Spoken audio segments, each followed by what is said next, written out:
Setelah kemarin Honda merilis CBR 250RR tahun 2023 yang mendapat banyak update, saya langsung cek spesifikasinya. Dan setelah melihat harganya, ternyata motor-motor sport 250cc terbaru zaman sekarang itu udah tembus sampai di angka 79,8 juta rupiah, alias hampir 80 juta untuk yang 2 silindernya, yaitu CBR 250RR SPQS, dan 129,9 juta rupiah, atau ya kita bulatin aja jadi 130 juta rupiah untuk yang 4 silindernya, yaitu ya you know lah ya, ZX25R. Nah, buat kalian yang lagi cari motor 250cc terbaru dengan budget 70 jutaan, kalian jangan buru-buru milih mau CBR atau Ninja. Coba deh, kalian lirik dulu nih salah satu moge keluaran Kawasaki yang harga secondnya itu setara dengan CBR 250RR SPQS terbaru, atau bahkan bisa di bawahnya, yaitu Kawasaki R6 series yang harga secondnya itu mulai dari 60 sampai 100 jutaan, yang tentunya ada harga ada barang, semua sesuai sikon. Dan kalau kalian penasaran dengan spek R6 ini dan bagaimana perbandingan serta keunggulannya dibanding dengan Sport 250cc terbaru, jangan kemana-mana dan simak videonya.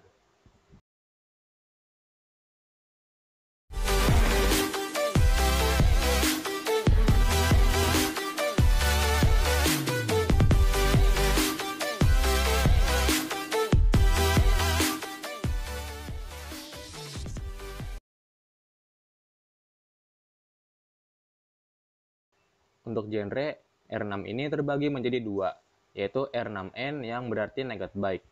Versi ini sangat cocok banget buat kalian yang pengen tampil gagah di atas sebuah moge dengan budget yang terjangkau. Karena ya, you know lah ya, naked bike kan terkenal dengan stang yang lebar, serta posisi berkendara yang lumayan sporty. Selanjutnya ada R6F yang berarti fairing. Jadinya untuk seri F ini motornya pakai full fairing. Tapi karena motor ini torsi RPM bawahnya gede banget, tapi top speednya gak gede-gede amat, jadinya Kawasaki ninggiin stang pengemudinya dan posisi duduknya dibikin lebih nyaman. Dan alhasil, jadilah moge sport touring yang nyaman untuk jalan jauh dan harian. Untuk Sport 250cc 2 silinder, sudah pasti didesain sangat sporty layaknya motor-motor balap, dan sangat mengutamakan kecepatan. Jadinya sudah pasti bikin punggung kalian pegel, dan sangat tidak direkomendasikan untuk harian dan jalan jauh. Untuk spek mesin, Kawasaki R6 memiliki mesin 4 tak 2 silinder segaris berkapasitas 650cc, DOHC 4 katup per silinder, berpendingin cairan yang tenaganya itu tembus 72 horsepower, dan torsi mencapai 64 Nm. Tenaga tadi disalurkan melalui transmisi manual 6 percepatan. Untuk top speed, motor ini bisa ngebut hingga 210 sampai 220 km per jam. Next, untuk Sport 250cc 2 silinder, spek mesinnya adalah 4 tak 2 silinder segaris berkapasitas 249cc, DOHC 4 katup per silinder, berpendingin cairan yang tenaganya itu ada di rentang 35 sampai 42 horsepower, dan torsinya itu 23,5 sampai 25 Nm. Tenaga tadi disalurkan melalui transmisi manual 6 percepatan. Untuk top speed, motor-motor ini bisa ngebut di rentang kecepatan 170 sampai 180 km per jam. Untuk spek kaki-kaki, Kawasaki R6 masih memakai stok depan tipe teleskopik, lengkap dengan rem depannya yang tentunya sudah double disc brake dengan 2 buah kaliper 2 piston tipe aksial.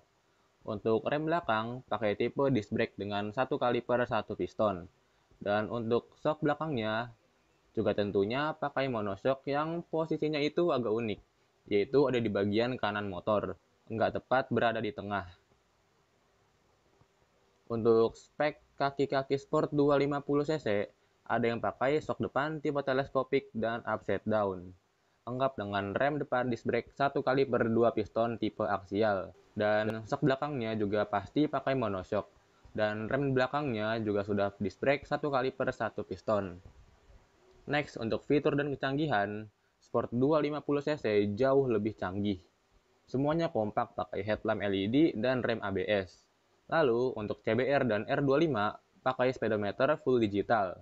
Bahkan sampai ada yang pakai quick shifter, reading mode, dan ride by wire, yaitu CBR 250RR, dan kunci keyless pada Ninja 250 Fi. Sedangkan untuk R6, mengingat ini hanyalah moge entry level, jadi ya fiturnya seadanya. Seperti headlamp masih pakai bohlam, speedometer semi digital yang isinya berupa odometer, trip 123, konsumsi BBM rata-rata, tachometer, indikator bensin, dan jam. Nggak ada fitur canggih di motor ini. Oh iya, hampir lupa. Untuk bobot, R6 ini punya bobot yang bahkan lebih berat dari moge sport bike 1 liter 4 silinder zaman sekarang, yaitu tembus 204 kg. Untuk Sport 250 cc-nya, bobotnya berkisar 164 sampai 168 kg. Lumayan jauh banget perbandingannya.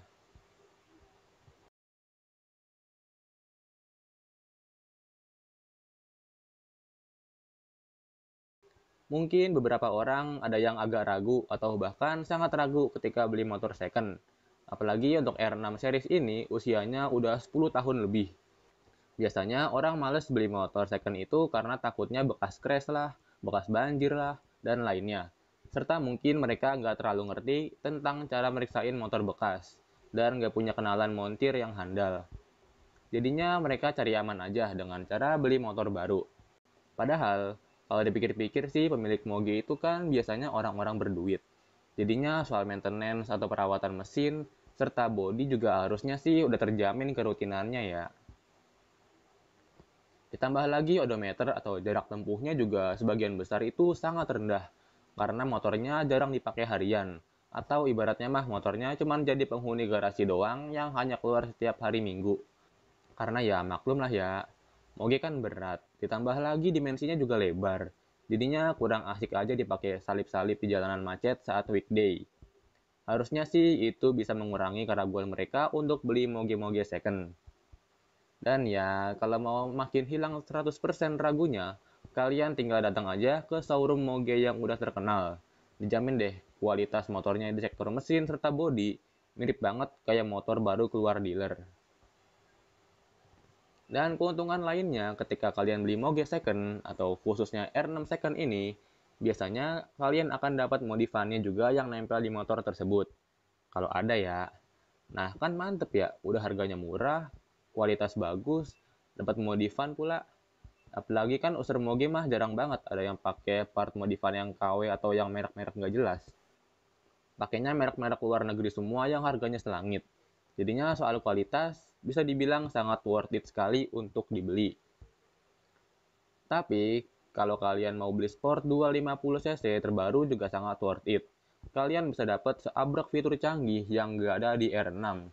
Dan kalaupun ada kerusakan atau cacat juga tinggal klaim garansi.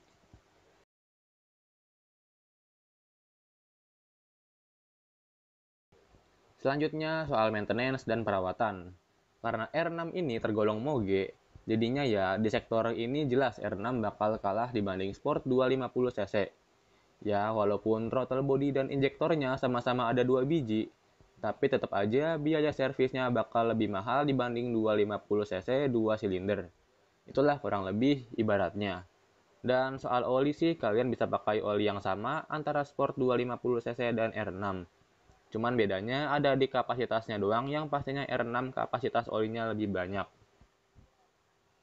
Untuk harga spare part juga pastinya R6 jauh lebih mahal dibanding Sport 250 cc. Dan untuk mendapatkan spare part orinya pun pastinya gak segampang Sport 250 cc terbaru, karena R6 ini sudah lama discontinue atau tidak produksi. Lanjut ke konsumsi BBM. Untuk Sport 250 cc dengan bensin beroktan 92 atau sekelas Pertamax, dapat menempuh jarak sekitar 24-26 km per liter.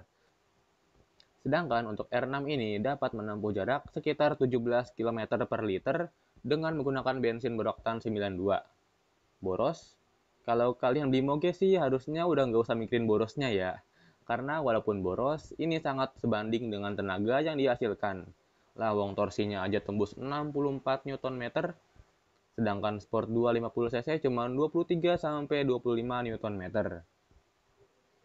Next adalah soal pajak. Pajak Kawasaki R6 ini tembus 1,5 juta per tahun. Dan untuk Sport 250 cc terbaru sih ada di rentang 700.000 sampai 1 jutaan per tahun. Sepertinya beda tipis ya kalau soal ini. Kalau di sisi ini sih R6 bisa dibilang agak worth it.